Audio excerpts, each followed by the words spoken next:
G'day everybody and welcome to BBQ Delicious. Nothing brings people together like a great barbie, and today we're going to cook a few favourites. Our first one, grass-fed beef ribs. Don't let anyone tell you that you can't get good marbling on grass-fed beef. It's all about the genetics in the animal, and this grass-fed beef is raised on the southern highlands of Victoria and green pastures, beautiful grass.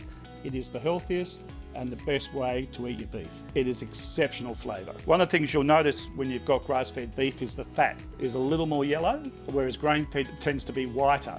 We put some salt and pepper on it. I'm now going to put a little bit of onion powder across the top, and then I've got a little bit more salt and pepper. We're going to be cooking this in the egg today, and we'll be cooking this at 225 Fahrenheit, which is about 107 Celsius. And we're ready to go.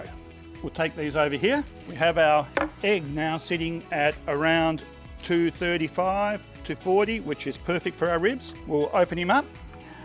We have some water in there, which is just to keep some moisture inside the egg. And we'll place our ribs actually bone side up to start with, so we get the fat started before we turn it over. Then the fat can drip down and coat the meat. And you can see it's very important that we've removed the membrane away from the bone and the base of the rib, and that's so when we salt and pepper it and we then put our glaze on, that it can get into the meat. It penetrates into the flesh, where if you leave the membrane, it acts as a barrier and it's hard to season the meat from the bottom very well. So we've got that in there now. We'll let those sit in there around 225 to 230 for 3 hours. So internal temperature at the moment sitting at 53, so they're starting to smoke away nicely. It's early days, so I'm just going to give them a bit of a glaze with our apple vinegar and apple juice. Turn them over. Looking beautiful. Look at that. Starting to pull back a little bit off the bone. We'll just check that temperature again. Yeah, sitting around 54, 53.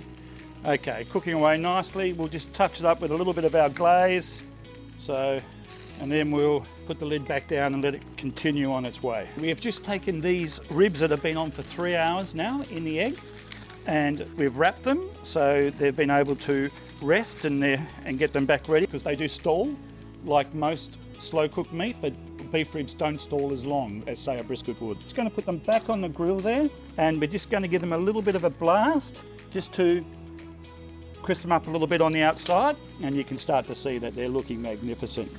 Okay, so we're just going to put them down for a moment there and we'll close them up.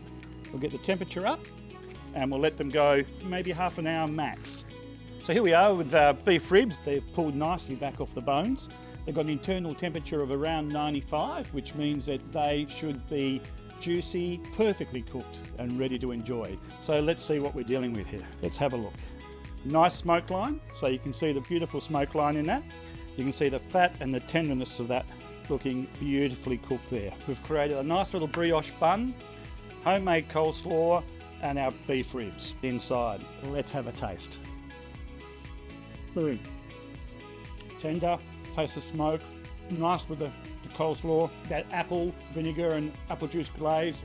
Beautiful. If you're feeling like some ribs, check us out on our website. You can look for the cooking instructions, get yourself some grass-fed Black Angus ribs from us, and BBQ Delicious your day away.